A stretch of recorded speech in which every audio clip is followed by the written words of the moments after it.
नमस्कार, आप देख रहे हैं पब्लिक टाइम्स। चलिए जानते हैं देवरिया की खास खबर हेमा के साथ। उत्तर प्रदेश खेल निदेशालय के सौजन्य से जिला खेल कार्यालय देवरिया एवं हॉकी देवरिया द्वारा आयोजित प्रदेश स्तरीय ओपन महिला आमंत्रण हॉकी प्रतियोगिता का आयोजन किया जा रहा है। प्रतियोगिता के उद्घाटन अवसर पर मुख्य अतिथि डॉक्टर शांतनु जायसवाल एवं डॉक्टर मोहम्मद आरिफ उपस्थित रहे। इस अवसर पर मुख्य अतिथि को राज नारायण प्रसाद क्रीड़ा अधिकारी देवरिया एवं अकरम सिद्दीकी ने बुके देकर स्वागत किया।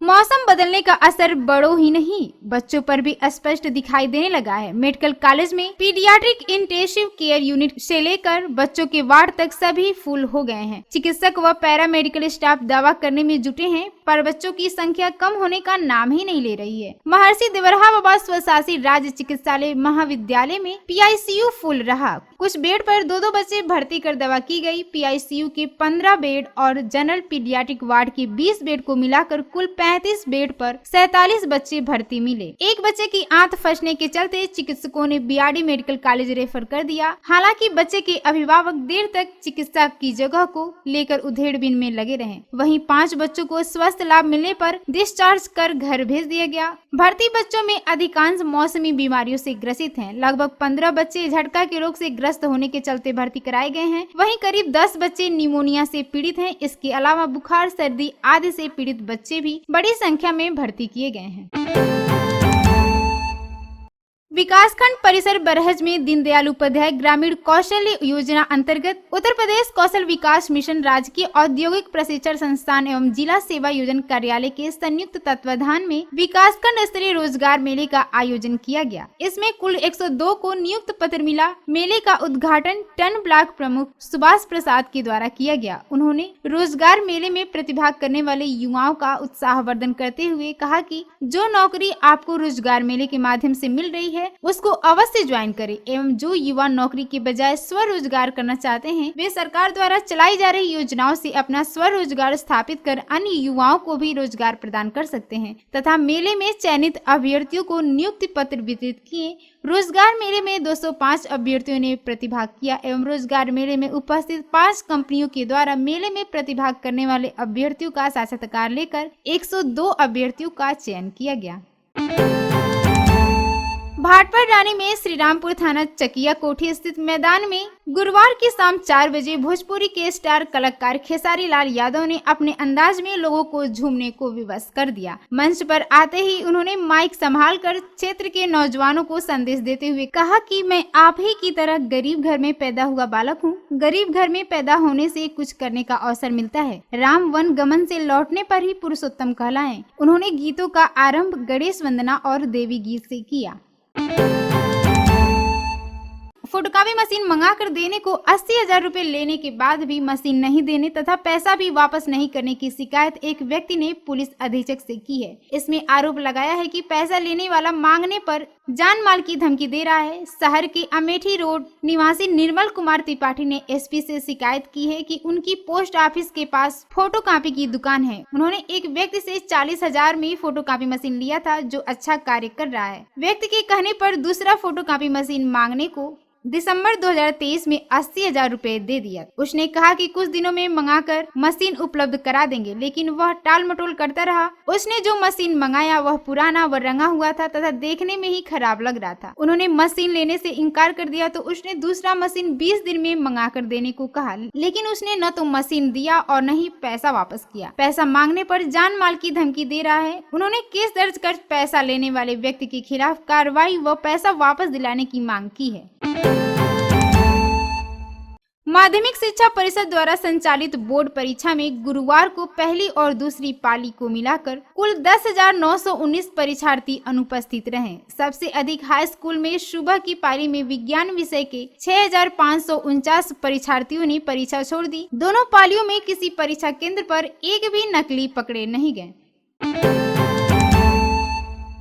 रामपुर कारखाना में स्कूली बच्चों का आधार बनाने के लिए आईडी का दुरुपयोग करने पर मुख्यमंत्री पोर्टल पर शिकायत हुई है। शिकायतकर्ता ने आईडी का दुरुपयोग करते हुए धन लेकर गैर छात्रों का आधार बनाने की शिकायत किया है। बीएसए ने मामले की जांच खंड शिक्षा अधिकारी रामपुर कारखाना को सौंपकर शहर के भटवलिया दानोपुर निवासी अनिल कुमार पुत्र दीनानाथ शाह ने मुख्यमंत्री पोर्टल पर बीईओ रामपुर कारखाना कार्यालय की शिकायत की थी। शिकायत के मुताबिक अनिल कुमार का कहना है कि बीईओ कार्यालय को स्कूली छात्रों का आधार कार्ड बनाने की आईडी मिली है। उनका आरोप है कि कार्यालय से आईडी का दुरुपयोग करते हुए स्कूली बच्चों का आधार बनाने की बजाय 200 रुपए लेकर गैर छात्रों का आधार कार्ड बनाया गया है। बेसिक शिक्षा अधिकारी शालिनी श्रीवास्तव ने इस मामले की जांच खंड शिक्षा अधिकारी रामपुर कारखाना को सौंपा है। उन्होंने खंड शिक्षा अधिकारी रामपुर कारखाना को शिकायतकर्ता से साक्ष्य लेकर मामले की जांच करने और रिपोर्ट भेजने का निर्देश दिया है। मुख्य चिकित्सा अधिकारी कार्यालय में गुरुवार को मुकबधिर बच्चों की ऑडियोलॉजिस्ट द्वारा स्क्रीनिंग की गई। इसमें से उपयुक्त पाए गए 25 बच्चों में कॉन्क्लियर इम्प्लांट के माध्यम से सुनने व बोलने की क्षमता विकसित की जाएगी। इस कार्यक्रम में 0 से 5 वर्ष आयु के जन्म से गूंगे बहरे 42 बच्चे शामिल हुए। इसकी अध्यक्षता जिलाधिकारी ने की। जिलाधिकारी अखंड प्रताप सिंह ने कहा कि एडिप योजना के तहत गंभीर मामलों वाले बच्चों को अभिभावक के साथ कॉन्क्लियर इम्प्लांट के लिए Vinayak cosmetic and laser surgery centre Lucknow भेजा जाएगा। वहां इन बच्चों का ऑपरेशन कर इम्प्लांट किया जाएगा। उन्होंने कहा कि अब तक जिले के 16 मुकबधिर बच्चों की कानपुर में सर्जरी कराई गई है।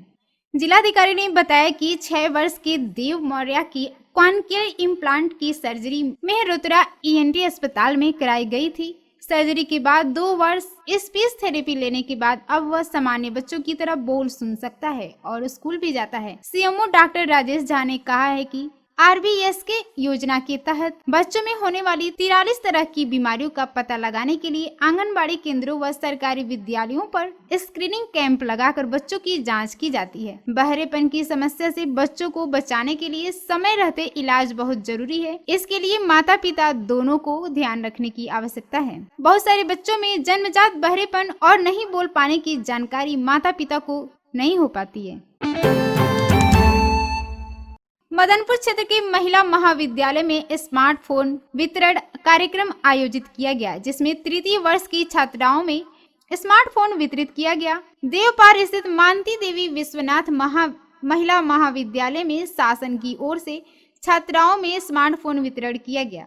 मुख्य अतिथि जिला पंचायत सदस्य अखंड प्रताप सिंह, डॉक्टर अशोक पांडे व प्रबंधक डॉक्टर अजय प्रताप यादव ने छात्राओं को स्मार्टफोन दिया, जिसे पाकर छात्राओं के चेहरे खिल उठे। कार्यक्रम में वक्ताओं का कहना था कि फोन के जरिए छात्राओं को पढ़ाई में काफी सहूलियत होगी, जबकि ऑनलाइन आवेदनों में भी मदद मिलेगी। सदर कोतवाली क्षेत्र के अंतर्गत सोंदा के ताल में एक बालिका की गला घोंटकर हत्या कर दी गई। गुरुवार की सुबह बालिका का शव ताल के किनारे मिलने से हड़कंप मच गया। बालिका का शव मिलने की सूचना पर एसपी संकल्प शर्मा, सीओ संजय कुमार रेड्डी व सदर कोतवाल वेद प्रकाश शर्मा ने घटनास्थल का जायजा लिया। मामले में अज्ञात के खिलाफ हत्या का केस दर्ज कर पुलिस छानबीन में जुटी है। सदर कोतवाली क्षेत्र के बरवा गोरस्थान निवासी सोना यादव, जो कि 8 वर्ष की थी, पुत्री भरत यादव कुछ सहेलियों और महिलाओं के साथ बकरी चराने गई थी, लेकिन शाम तक वह घर वापस नहीं लौटी। इसके बाद परिजन उसकी काफी खोजबीन शुरू कर दिए, लेकिन देर रात तक उसका कहीं पता नहीं चल सका। सुबह कुछ लोग खेत की तरफ गए तो ताल के किनारे बालिका का शव देखा। इसकी सूचना गांव में पहुंचते ही हड़कंप मच गया। कुछ ही देर में सैकड़ों ग्रामीणों की भीड़ जमा हो गई। मौके पर पहुंचे परिजनों ने गायब बालिका की पहचान सोना के रूप में की। किशोरी के गले में दुपट्टे का फंदा मिला और उसके मुंह व कान से खून निकला था। बालिका का शव ताल के छिछले पानी में मुंह के बल पड़ा था। दुपट्टे से गला घोंटकर बालिका की हत्या की आशंका जताई जा रही है। बालिका का शव मिलने की सूचना पर सदर कोतवाल वेद प्रकाश शर्मा पुलिस बल के साथ मौके पर पहुंचे। पुलिस ने शव को कब्जे में लेकर पोस्टमार्टम के लिए भेज दिया। इसराइल भेजने के लिए चयनित मजदूरों के कागजात पर हस्ताक्षर व मुहर लगाने के नाम पर 5 से 6,000 रुपए की मांग करने पर मजदूर आक्रोशित हो गए। उनका आक्रोश देख श्रम कार्यालय में तैनात अधिकारी व कर्मचारी मजदूरों को समझाने बुझाने में जुट गए। इसी बीच सूचना मिलने पर डीएम ने पुलिस को भेजकर मामले की जांच कराने के निर्देश दिए। सूचना पर पहुंचे कोतवाल ने मजदूरों व अधिकारियों से बात की, परंतु किसी के द्वारा कोई तहरीर नहीं दी गई। बता दें कि विकास भवन में श्रम कार्यालय संचालित है, जहां इस्राएल सरकार ने भारत सरकार से कुछ मजदूरों की डिमांड की थी। इसके लिए कुछ दिन पूर्व युवकों का चयन किया गया था। बृहस्पतिवार को चयनित अभ्यर्थियों को उनके कागजात पर हस्ताक्षर व मुहर लगाने के लिए बुलाया गया था। चयनित मजदूर तय समय पर विकास भवन पहुंचे। उनके बीच कुछ दलाल भी मौजूद थे जो युवकों से बात करते दिखे। इसके बाद युवकों को झांसे में लेते हुए खुद को कर्मी बताकर हस्ताक्षर व मुहर लगाने के नाम पर 5 से 6 हजार रुपए की मांग की। देवरिया के खास खबर में इतना ही। नमस्कार।